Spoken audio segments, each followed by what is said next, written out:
ஆண்டவராகிய இயேசு கிறிஸ்துவின் நாமத்தினாலே இந்த விடிலை தேடி நிகழ்ச்சிக்கு உங்களே வரவேற்கிறேன். 5 சாராம்சங்கள் கொண்ட சுவிசேஷத்திலே இயேசுவினுடைய உயிர்த்தெழுதலை குறித்து நாம் கற்றுக்கொண்டிருக்கிறோம். நம்மளுடைய பாவங்களுக்காக அவர் மரித்தது மாத்திரமல்ல, அவர் உயிரோடும் எழுந்தார். உயிரோடு எழுந்தது எவ்வளவு முக்கியம்? 1 கொரிந்தியர் 15:14 பவுல் எழுதும் பொழுது இப்படி சொல்லுகிறார்: கிறிஸ்து எழுந்திருக்கவில்லை என்றால் எங்கள் பிரசங்கமும் விருதா, உங்கள் விசுவாசமும் விருதா. அப்போ விசுவாசமே இல்லாமல் போயிடும். அப்போ நல்லா கவனிங்க, கிறிஸ்து உயிரோடு எழுந்ததை எவ்வளவுக்கு எவ்வளோ அதிகமாக நம்ம விசுவாசிக்கிறோமோ அவ்வளவுக்கு அதிகமாக அது நம்முடைய விசுவாசத்தை அது நிலைப்படுத்தும் என்று நம்ம தியானிக்கிறோம். நேற்றைய தினம் நம்ம தியானிக்கும் பொழுது இந்த ரிசரக்ஷன் ரிமூவ்ட் த ஃபியர் அப்படின்னு சொல்லி பார்த்தோம். இன்றைக்கு through this resurrection we have received the peace of God, அல்லது removed the fear of the evil. அது நேற்றைய தினம் பார்த்தோம். இன்னைக்கு received the peace of God. அதே மாதிரி தான் இயேசு மரித்து உயிர்த்தெழுந்த உடனே சொன்ன முதல் சில வார்த்தைகளை தான் தியானித்து கொண்டிருக்கிறோம். இன்றைக்கு ஒரு வேத பகுதியை நான் உங்களுக்கு வாசிக்கிறேன் பாருங்களேன். லூக்கா 24வது அதிகாரம் 36வது வசனம் இப்படி சொல்லுகிறது: இவைகளை குறித்து அவர்கள் பேசிக் கொண்டிருக்கையில் இயேசு தாமே அவர்கள் நடுவில் நின்று உங்களுக்கு சமாதானம் என்றார். 37வது வசனம்: அவர்கள் கலங்கி பயந்து ஒரு ஆவியை காண்கிறதாக நினைத்தார்கள். அவர் அவர்களை நோக்கி, நீங்கள் ஏன் கலங்குகிறீர்கள்? உங்கள் இருதயங்களில் சந்தேகங்கள் எழும்புகிறது என்ன? கலக்கம் வந்தால் சமாதானம் காணாமல் போச்சுன்னு அர்த்தம், சந்தேகம் வந்தாலும் சமாதானம் காணாமல் போச்சுன்னு அர்த்தம். இப்போ முழுக்க எங்கள் சமாதானத்தை பற்றி தான் பேசிகிட்டு இருக்கிறார். உங்களுக்கு சமாதானம், ஏன்பா கலங்குற? சமாதானம். ஏன்பா சந்தேகம்? சமாதானம் அப்படின்னு தான் பேசுகிறார். இதை நீங்கள் யோவான் 20வது அதிகாரம் 19-21 வசனத்தை நீங்கள் வாசித்து பார்த்தாலும் அதே மாதிரி காரியங்கள் இருக்கிறத பார்க்கலாம். வாரத்தின் முதல் நாளாகிய அன்றைய தினம் சாயங்கால வேளையிலே சீஷர்கள் கூடியிருந்த இடத்தில் யூதர்களுக்கு பயந்ததினால், பயம் இருந்தால் சமாதானம் இருக்காது. ஏற்கனவே சொன்னல, கலக்கம் இருந்தால் சமாதானம் இல்லை, சந்தேகம் இருந்தால் சமாதானம் இல்லை, பயம் இருந்தாலும் சமாதானம் இல்லை. பயத்தில் கதவுகள் பூட்டி இருக்கையில் இயேசு வந்து நடுவே நின்று உங்களுக்கு சமாதானம் என்றார். 21வது வசனம்: இயேசு மறுபடியும் அவர்களை நோக்கி உங்களுக்கு சமாதானம் உண்டாவதாக என்றார். எதுக்கு சமாதானத்தை பற்றி பேசுகிறாரு? நேற்றைய தினத்தில் அந்த பயத்தை பற்றி பேசும் பொழுது அந்த பயத்தை எங்கிருந்து ஆதியாகமத்திலிருந்து நம்ம பார்த்தோம்ல, பாவம் பயம் என்பதை குறித்து பார்த்தோம். இன்னைக்கு திடீர்னு சமாதானத்தை குறித்து ஆண்டவர் பேசுகிறாரே. உயிர் தெழுந்த உடனே முதல்ல பயப்படாதிருங்கள்னாரு, இப்போ சமாதானம் அப்படின்னு சொல்கிறார். எதுக்கு சமாதானம்? இன்றைக்கு பழைய ஏற்பாட்டில் ஒரு பகுதியை காமிக்கிற பாருங்களேன். நியாயாதிபதிகள் 6வது அதிகாரம் 22வது வசனத்தை நான் வாசிக்கிறேன். உங்களுக்கு நமக்கு தெரியும், இது கிதியோனுடைய அந்த காரியம். வாசிக்கிறேன்.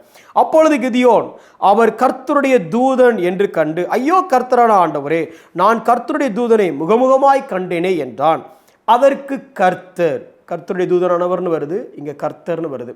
நல்லா கவனிங்க, தூதன் அப்படின்னா வேதத்தில் அதுக்கு வேற அர்த்தம்.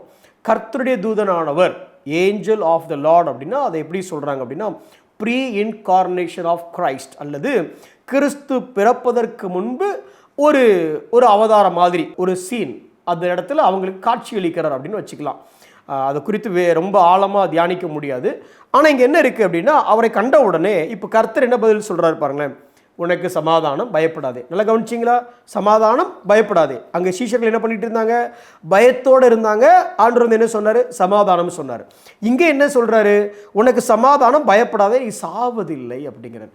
என்ன, ஆண்டவரை பார்த்தா வாழ்வு தானே வரணும், ஆண்டவரை பார்த்தா சாவதில்லைன்னு சொல்கிறாரு. இங்கே அப்படி தானே சொல்கிறாரு.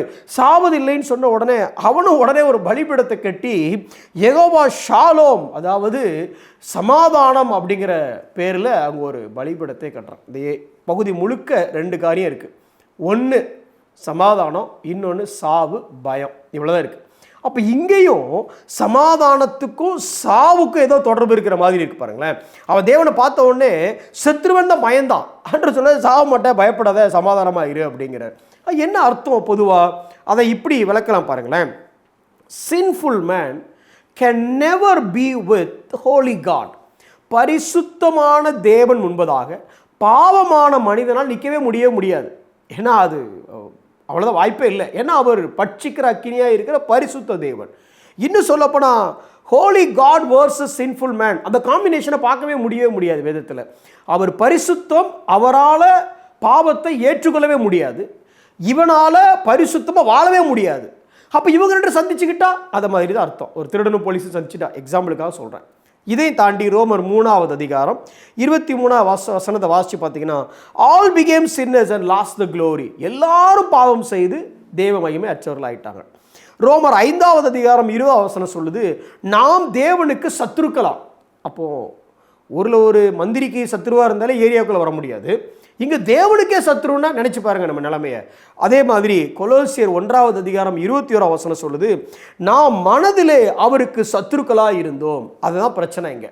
இப்போ இவன் யாரை பார்த்துட்டான் அப்படின்னா, இவன் யாருக்கு சத்ரு? தேவனுக்கு சத்ரு.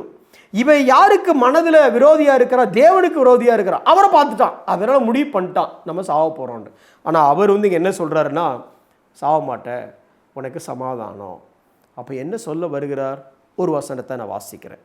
எபேசியர் 2வது அதிகாரம் 14வது வசனம். எப்படி எனில் அவரே நம்முடைய சமாதான காரணராகி, அதாவது நமக்கும் தேவனுக்கும் இடையில ஏகப்பட்ட பஞ்சாயத்து இருக்குது, அதை தீர்க்க வைக்கிறதுக்கு வேற யாரால முடியாது. அவரே சமாதான காரணர் ஆகிறார். ஆகி என்னென்ன பண்ணுறாருன்னு வாசிக்கிறேன் பாருங்களேன். என்ன பண்ணாரு?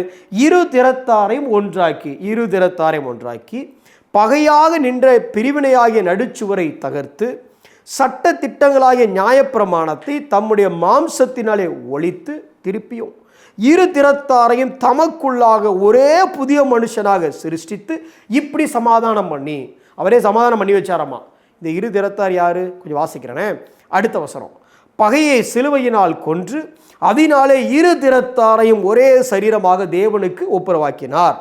அல்லாமலும் அவர் தூரமாக இருந்த உங்களுக்கும், அந்த இரு திறத்தார் யாருன்னு சொல்றாரு, தூரமாக இருந்த உங்களுக்கும் சமீபமாக இருந்த அவர்களுக்கும் சமாதானத்தை நல்ல செய்தியாக அறிவித்தார், சுவிசேஷமாக அறிவித்தார். ரெண்டு திறத்தார் யாரு? ஒன்று யூதன், இன்னொன்று புறஜாதி. இவனை பொறுத்த வரைக்கும் இவன் நாய், இவனை கண்டாலே அடிக்கணும், அப்படிதான் அவன் புத்தி. அப்போ இவங்க ரெண்டு பேரும் இந்த உலகத்திலேயே சேர்த்து வைக்க முடியாத ரெண்டு பேரை சொல்லு, எக்ஸாம்பிள் சொல்லு அப்படின்னா யாரை சொல்லலாம்னா யூதனை புறஜாதியும் சொல்லலாம். அதே மாதிரி வேற ஒரு எக்ஸாம்பிள் சொல்லு அப்படின்னா யாரை சொல்லலாம்னா கடவுளையும் மனுஷனையும் சொல்லலாம். அதான் நீங்கள் புரிஞ்சுக்கணும். எப்படி யூதனும் புறஜாதியும் ஒன்றா சேரவே மாட்டானோ அதே மாதிரி கடவுளும் மனுஷனும் ஒன்று சேரவே முடியாது. அத்தகைய பிரிவுங்க இருக்கு. இந்த மொத்த பிரிவையும் காலி பண்றார். எப்படி? சிலுவையில் யூதனையும் புறஜாதியையும் சேர்த்து பாவம் உள்ள மனுஷனுக்கு சிலுவை மாத்திரமே மீட்பு என்று சொல்லி ரெண்டு பேரையும் ஒரே ஆளாக்கிட்டார். ஆக்குனதுக்கு அப்புறம் இந்த மொத்த கூட்டத்தை சேர்த்து ஒரே மனுஷனாக்கி இந்த மனுஷனையும் அந்த ஒரே தேவனையும் அதே சிலுவையினாலே தன்னுடைய ரத்தத்தை சிந்தி அவர்களை ஒப்புரவாக்குகிறார். இதுதான் இங்க இருக்கிற நற்செய்தி. அடுத்த வசனம் எப்படி சொல்லுது? அந்தப்படியே நம் இரு திறத்தாரும் ஒரே ஆவியினாலே பிதாவினிடத்தில் சேரும் ஸ்லாக்கியத்தை அவர் மூலமாய் பெற்றிருக்கிறோம். ரெண்டு காரியம். ஒன்று, மனிதனுக்கும் இடையிலே சமாதான காரணர் ஆகிறார். அடுத்து, மனிதனுக்கும் தேவனுக்கும் நடுவிலே சமாதான காரணர் ஆகிறார். இப்படி இதனால் தான் மரித்தார். இப்பொழுது அவர் உயிரோடு எழுந்திருந்து சொல்லக்கூடிய முதல் காரியம் என்னன்னா, பயப்படாத, உனக்கும் யூதனுக்கும் புறஜாதிக்கும் நடுவில் சமாதானத்தை உண்டு பண்ணியாச்சு, பகையை எடுத்தாச்சு, ஏன் பயப்படுற? பயப்படாத. அதுக்கப்புறம் அதிகமாக நீ பயப்பட வேண்டியது யாரு? பாவமான மனிதன், பரிசுத்தமான தேவன். ரெண்டு பேருக்கு நடுவில் பிரிவினை, ஏகப்பட்ட பிரச்சனை, அவங்க ரெண்டு பேருக்கு இடையில சமாதானம் இல்லை. அதுவும் இந்த சிலுவையின் மூலமாக சமாதானத்தை உண்டு பண்ணி விட்டேன். ரோமர் 5வது அதிகாரம் 1வது வசனம் எப்படி சொல்லுகிறது? இவ்விதமாக நாம் விசுவாசத்தினாலே நீதிமான்கள் ஆக்கப்பட்டிருக்கிறபடியினால் நம்முடைய கர்த்தராகிய இயேசு கிறிஸ்துவின் மூலமாய் தேவனிடத்தில் சமாதானம் பெற்றோம். யார் கூட சமாதானம்? மனிதனோட மாத்திரமல்ல, தேவனிடத்திலேயே நாம் சமாதானம் பெற்றோம். எனக்கு அருமையான சகோதரனே சகோதரி, என்ன மாதிரி சமாதானம்? இந்த உலகத்துலேயும் பல நேரத்தில் உலகமும் சமாதானம் கொடுக்கும் பிரதர். ரொம்ப பிரச்சனை வந்துச்சுன்னா கொஞ்சம் சில போதை வஸ்துக்களை உட்கொண்டா அப்படியே சமாதானமாக இருக்கிற மாதிரி இருக்குது. இந்த சமாதானம் இருக்கும், அப்புறம் இருக்காது. இது இன்னும் கொஞ்சம் கேடுகட்ட லெவலுக்கு கொண்டு போகும். அதனால தான் அவர் சொன்னார். என்ன சொன்னார் தெரியுமா? யோவான் 14:27, சமாதானத்தை உங்களுக்கு வைத்து போகிறேன். எந்த சமாதானம்? என்னுடைய சமாதானத்தையே உங்களுக்கு கொடுக்கிறேன். அது எப்படிப்பட்ட சமாதானம்? 2 தெசலோனிக்கேயர் 3வது அதிகாரம் 16வது வசனம், எப்பொழுதும் சகல விதத்திலும் சமாதானம். பிலிப்பியர் 4வது அதிகாரம் 7வது வசனம், எல்லா புத்திக்கும் மேலான தேவ சமாதானம். இந்த சமாதானத்தை இந்த உலகத்தில் யாராலையும் உங்களுக்கு கொடுக்க முடியாதுங்க. சிலுவையில் உங்களுக்காகவும் எனக்காகவும் மரித்த இயேசு கிறிஸ்து இந்த சமாதானத்தை உங்களுக்காக வைத்து போயிருக்கிறார். ஒருவேளை இந்த இயேசுவை நீங்கள் அறியாதவங்களா இருந்தீங்கன்னா இன்னைக்கு சமாதானம் இல்லாமல் தவிச்சிட்டு இருக்கிறீங்களா? இவரை பிடிச்சிடுங்க. ஒருவேளை இந்த இயேசுவை அறிந்தும் சமாதானம் இல்லாமல் இருக்கிறீங்களா?